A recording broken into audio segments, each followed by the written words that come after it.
नमस्कार विद्यार्थियों, बाल मंदिर के इस YouTube चैनल पर मैं स्वरूप सिंह आपका हार्दिक अभिनंदन करता हूं। विद्यार्थियों, हम कक्षा 11वीं के अध्याय 2 व्यवसाय संगठन स्वरूप को लगातार पढ़ रहे थे। उसके अंदर हमने कंपनी को समझने का प्रयास किया था। जहां तक मैं समझता हूं कि कंपनी के आपने नोट्स बना लिए होंगे और आप अपने घर पे बैठकर बिल्कुल व्यवस्थित ढंग से पढ़ रहे होंगे। और इस समय का अगर आप सदुपयोग करते हो विद्यार्थियों, तो ये आपको बहुत बड़ा फायदा मिल सकता है। देखो, हमने एक अध्याय को कंप्लीट किया और दूसरे अध्याय को हम लगातार छोटे छोटे खंडों में विभाजित कर पढ़ रहे हैं, ताकि आपके दिमाग पर इतना जोर नहीं पड़े और आप व्यवस्थित रूप से उसे कर पाए। विद्यार्थी, मैंने एक चीज को खोली है, ये इंपॉर्टेंट मैटर्स आपके सामने मैं लेके आ रहा हूँ, ताकि आपके दिमाग में हर एक चीज आराम से सेट हो सके और आप पर इतना भार नहीं पड़े और आप इतने हर चीज को समझने के लिए सक्षम हो जाए। तो विद्यार्थियों, हमने कंपनी के लक्षणों को पढ़ लिया था और आज हम पढ़ेंगे कंपनी के लाभ। कंपनी के लाभ बोलो या फिर कंपनी के गुण भी इसे हम कह सकते हैं। कंपनी के लाभ और कंपनी के गुणों को हम पढ़ेंगे। अध्याय 2 हमारा चल रहा था कक्षा 11वीं की, अगर हम बात कर रहे हैं, अध्याय 2 चल रहा था और क्लास 11th की यहाँ बात हो रही है। गौर करें विद्यार्थियों, तो पहला बिंदु जो आज हमारा है कंपनी के लाभों की अगर हम बात करें तो सीमित दायित्व। सीमित दायित्व से क्या तात्पर्य है कि दायित्व जो होंगे वो बिल्कुल सीमित होंगे। किस प्रकार सीमित रहते हैं उसके बारे में हम बात करेंगे विद्यार्थियों। सीमित दायित्व के बारे में हम बात करेंगे। तो सीमित दायित्व से क्या तात्पर्य है कि कंपनी के जो भी दायित्व होते हैं वो सीमित रहते हैं। सीमित किस प्रकार रहते हैं, ये एक कंपनी का लाभ है या फिर एक कंपनी का गुण है। अब देखो, लाभ कैसे हैं, ये सीमित दायित्व कैसे लाभ कंपनी का बनता है। इसके अंदर जो भी अंशधारक होते हैं, जो अंश खरीदते हैं, उनका कंपनी के प्रति बिल्कुल दायित्व सीमित होता है। जो अंशधारक अंशों को खरीदते हैं या अंशों को लेते हैं और अपनी पूंजी अदायगी राशि जो कंपनी को चुकाते हैं, उतनी तक ही उनका दायित्व रहता है। उसके बाद उनका दायित्व नहीं रहता है। कंपनी अपना भरण पोषण स्वयं करेगी। अगर कंपनी को हानि होगी या घाटा होगा, वो कंपनी खुद तय करेगी, निश्चित करेगी। सदस्यों का दायित्व जहां तक उन्होंने पूंजी चुकाई है या अंशों तक उन्होंने जो राशि दी है कंपनी को, उतनी तक ही उनका दायित्व रहता है। इसलिए इनका सीमित दायित्व रहता है। गौर करें विद्यार्थियों, हम एक चीज को समझने का प्रयास करेंगे। देखो, अंशधारकों के दायित्व अपने अंशों की अदत्त राशि की सीमा तक ही रहते हैं। जो भी इसके अंदर अंशधारक होते हैं, शेयर होल्डर्स होते हैं, जो अंश खरीदते हैं, उनके दायित्व कहां तक रहते हैं, अपने अंशों की अदत्त राशि जो उन्होंने राशि दी है या कंपनी के लिए जो उन्होंने अंश खरीदकर जो राशि चुकाई है, उतनी तक ही उनके दायित्व रहते हैं, राशि की सीमा तक ही रहते हैं। इसलिए उनके दायित्व बिल्कुल सीमित रहते हैं और कंपनी के अपने आप में दायित्व अलग है और सदस्यों के जो दायित्व है बिल्कुल सीमित होते हैं।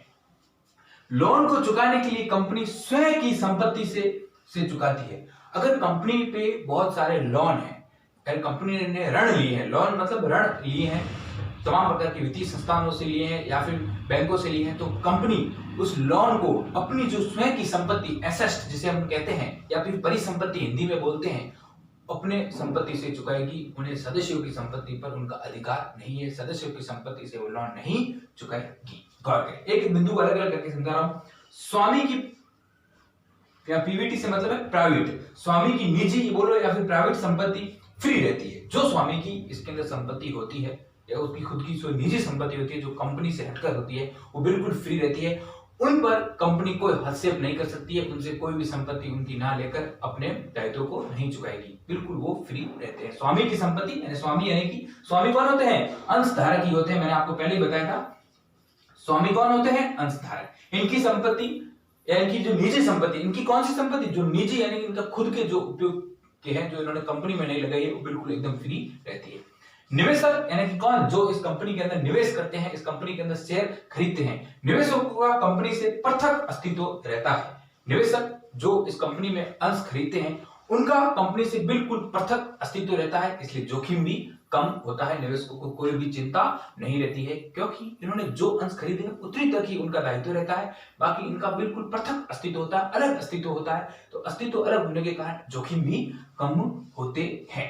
गौर करें विद्यार्थियों, तो सीमित दायित्व आप समझ में आ गए। बिल्कुल लायबिलिटीज कम क्यों है, क्योंकि इसके अंदर जो भी अंशधारक होते हैं, उन्होंने जितनी पूंजी लगाई है, जितने अंश खरीदे हैं, उनकी जो भी अदत्त राशि है उतनी तक ही उनके दायित्व रहते हैं। उनके अलावा उनके दायित्व नहीं रहते।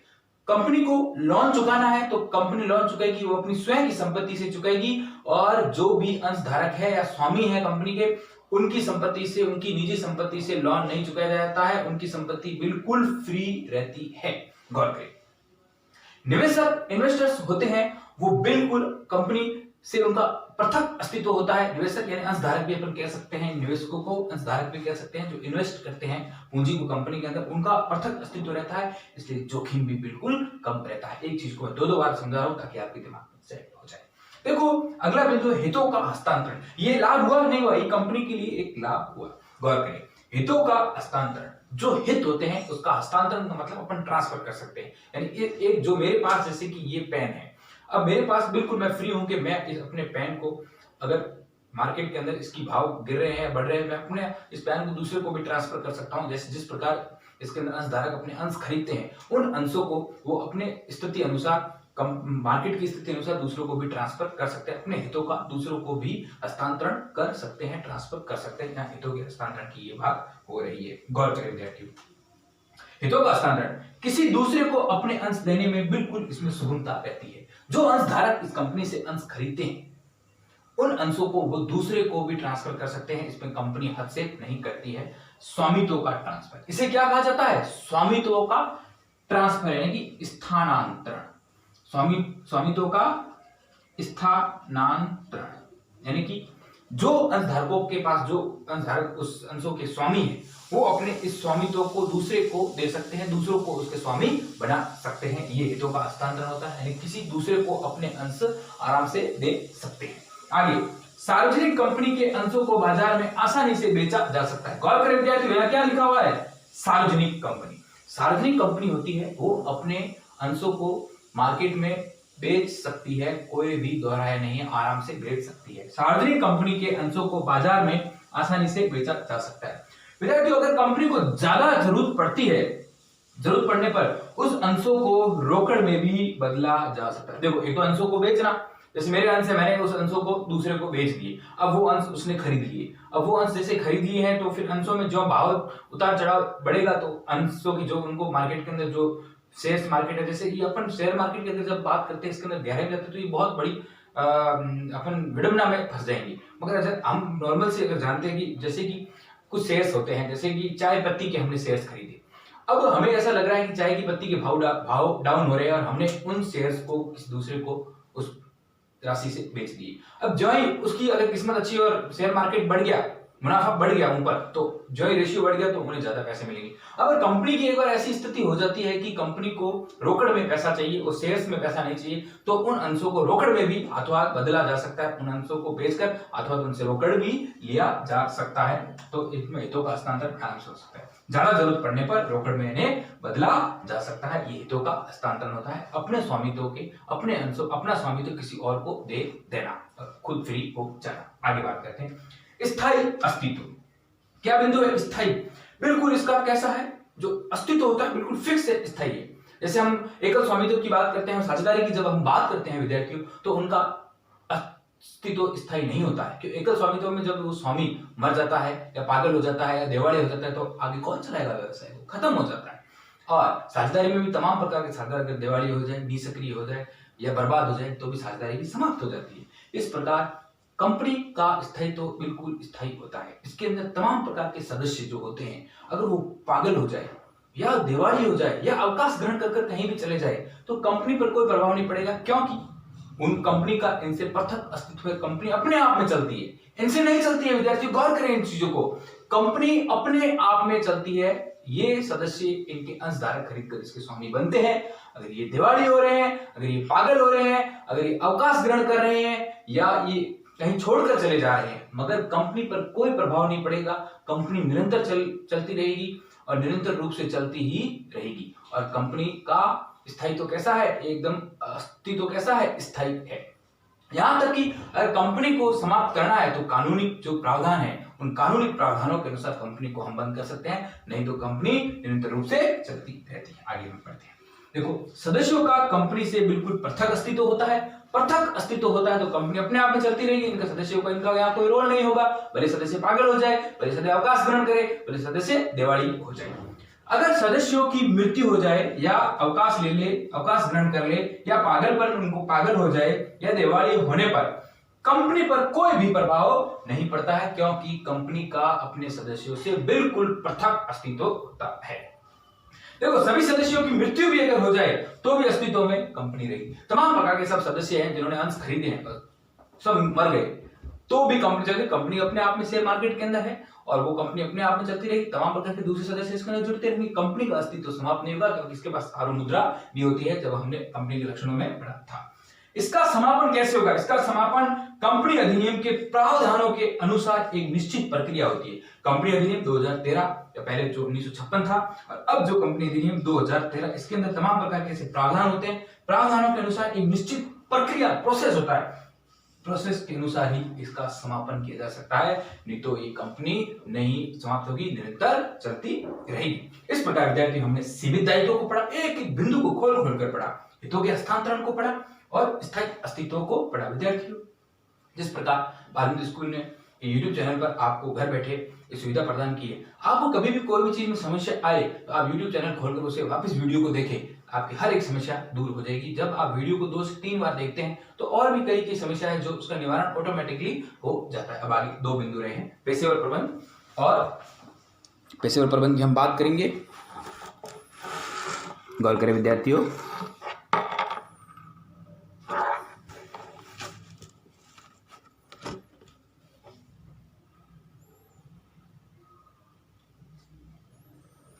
पेशेवर प्रबंध वो विस्तार की संभावना इसमें अधिक रहती है। पेशेवर प्रबंध से क्या तात्पर्य है? इसका जो मैनेजमेंट होता है, गौर करिए विद्यार्थियों, इस कंपनी का जो मैनेजमेंट होता है, जो मैनेजमेंट यानी प्रबंध जो करते हैं, यानी किस प्रकार से कार्य करना है, किस प्रकार से योजना बनानी है, किस प्रकार से वो पेशेवर प्रबंधकों के द्वारा होता है। अब पेशेवर से तात्पर्य है, पेशेवर क्या है? एक पेशा है, प्रोफेशनल। अब पेशेवर में किन व्यक्तियों को शामिल किया जाता है? जैसे हम पेशेवर की अगर हम बात करें विद्यार्थियों, तो पेशेवर व्यक्ति वो होता है जो जिसमें उच्च ज्ञान हो, जिसमें जिसके बाद प्रशिक्षण हो, जो इसके अंदर ज्ञान की बोधकता हो, जिसके अंदर बोधगम्य ज्ञान हो, ज्ञान की निपुणता हो, कौशलता हो, तो तमाम प्रकार के व्यक्ति पेशेवर होते हैं, जो एक प्रोफेशनल कोर्स करके आया हो। जैसे अगर हम बात करें, डॉक्टर पेशेवर व्यक्ति है, टीचर जो प्रशिक्षण प्राप्त कर आगे पढ़ाता है, वकील जिसने भी प्रशिक्षण प्राप्त किया है, डिबेट्स की है और कई चीजों को कानून पढ़े हैं और आगे अपना काम करता है। तो इस प्रकार के जो पेशेवर होते हैं, मैनेजर, जो मैनेजर भी अपनी स्किल के अंदर यानी कि होटल मैनेजमेंट का काम करता है और भी तमाम प्रकार के ऐसे कार्य कर MBA करता है और अपने आप को सक्षम निपुण बनाता है, वो पेशेवर व्यक्ति होते हैं। तो इसके अंदर पेशेवर प्रबंध रहते हैं, जिसके अंदर विशेषज्ञ होते हैं और पेशेवर लोग होते हैं। तो कंपनी क्या करती है? कंपनी विशेषज्ञों एवं पेशेवर, विशेषज्ञ यानी कोई भी किसी चीज का स्पेशलिस्ट जो कहलाता है, विशेषज्ञ एवं पेशेवर लोगों को ऊंचा वेतन देती है। ऊंचा वेतन देकर इनकी विभिन्न सेक्टर्स में यानी कि विभिन्न विभागों के अंदर, विभिन्न क्षेत्रों के अंदर इनकी पोस्टिंग करती है। पोस्टिंग यानी कि इसको नियुक्ति देती है, नियुक्ति प्रदान करती है, विभिन्न क्षेत्रों के अंदर करती है और प्रत्येक डिपार्टमेंट को अपना अपना कार्य बांट दिया जाता है। DEPT से मतलब है डिपार्टमेंट यानी कि विभागों को अपना अपना कार्य बांट दिया जाता है, जिससे व्यवस्थित काम होता है। अगर प्रत्येक डिपार्टमेंट को अलग अलग काम दिया जाता है, जैसे अगर उदाहरण के तौर पर बात करें, यानी कि अलग अलग डिपार्टमेंट है, जैसे कि हमने स्कूल को ले लेते हैं, तमाम प्रकार की फीस का कार्य ये डिपार्टमेंट करेगा, तमाम प्रकार के रजिस्टर ये संभालेगा, तमाम प्रकार की कॉपी जांच ये करेगा, बच्चों को एक्स्ट्रा गतिविधियां ये करेगा। अलग अलग डिपार्टमेंट में अगर जब बांट दिया जाता है तो व्यवस्थित काम होता है। सभी एक ही इंसान को अगर काम दे दी जाए तो व्यवस्थित काम नहीं होगा। ये एक प्रबंध होता है, एक विशेषज्ञ द्वारा होता है।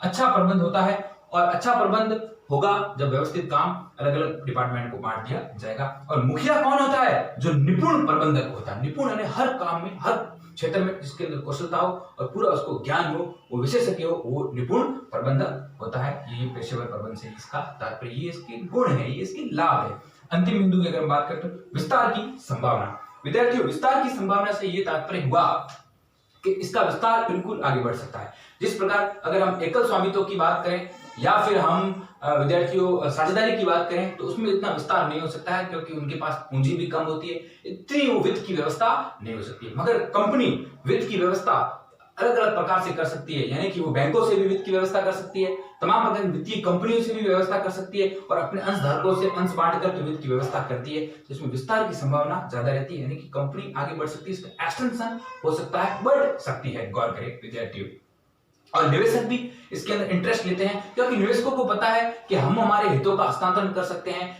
इनका पृथक अस्तित्व होता है। अगर कंपनी को घाटा भी हो रहा है तो निवेशकों का उसमें जो उन्होंने अपनी राशि चुकाई उतनी तक उनका दायित्व रहता है, ज्यादा उनका दायित्व नहीं रहता। तो निवेशक भी इसके अंदर ज्यादा पैसे डालते हैं तो कंपनी विस्तार की संभावना कंपनी में बढ़ जाती है। गौर करें विद्यार्थी, हम एक चीज को समझेंगे, विस्तार की संभावना।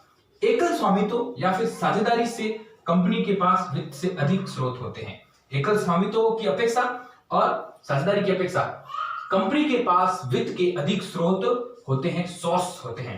कंपनी जनता के अलावा, जनता से तो अंशों को बेचकर कंपनी जनता के अलावा पैसा जुटाती है, मगर जनता के अलावा वो बैंक से भी ऋण ले सकती है या वित्तीय संस्था से भी लोन ले सकती है, ऋण ले सकती है, जिससे विस्तार की क्या होती है, संभावना, प्रोबेबिलिटी, प्रायिकता बढ़ जाती है। गौर करें विद्यार्थियों। निवेशक क्या करते हैं? निवेशक शेयर में पूंजी अधिक लगाते हैं। जो निवेशक होते हैं, इन्वेस्टर होते हैं, ये शेयर्स में यानी कि अंशों में पूंजी अधिक लगाते हैं क्योंकि सीमित दायित्व होता है। दायित्व कैसा होता है? सीमित। इन छोटी छोटी चीजों को आप समझने का प्रयास करें। सीमित दायित्व होता है और स्वामित्व का क्या कर लेते हैं? हस्तांतरण हो सकता है। तो वो बिल्कुल पूंजी अधिक लगाते हैं क्योंकि यहाँ उनका दायित्व बिल्कुल सीमित रहता है और अपने स्वामित्व का वो हस्तांतरण कर सकते हैं, ऐसी कोई परिस्थिति के अंदर कर सकते हैं। लाभ प्राप्ति की संभावना भी यहाँ ज्यादा रहती है। हस्तांतरण भी कर सकते हैं और लाभ प्राप्ति की संभावना बिल्कुल अधिक रहती है। तो निवेशक सोचते हैं कि हमारा दायित्व सीमित है और हम हमारे कभी भी ऐसी विषम परिस्थिति के अंदर हमारे स्वामित्व का हम हस्तांतरण कर लेंगे, तो वो बिल्कुल निश्चित रहते हैं, उन्हें लाभों की संभावना अधिक लगती है। लाभों की संभावना अधिक लगने के कारण कंपनी अपने विस्तार की संभावना भी बढ़ जाती है, कंपनी अपने विस्तार को आगे बढ़ा सकती है। इस प्रकार हमने विद्यार्थियों कंपनी के तमाम प्रकार के गुण या लाभों को पूरा किया। अब कंपनी की कुछ प्रकार है और निजी कंपनी और सार्वजनिक कंपनी के बारे में अंतर को भी हम समझेंगे और इसके बाद हमारा यह अध्याय पूरा हो जाएगा और हम अध्याय तीसरे की ओर बढ़ेंगे। धन्यवाद विद्यार्थियों।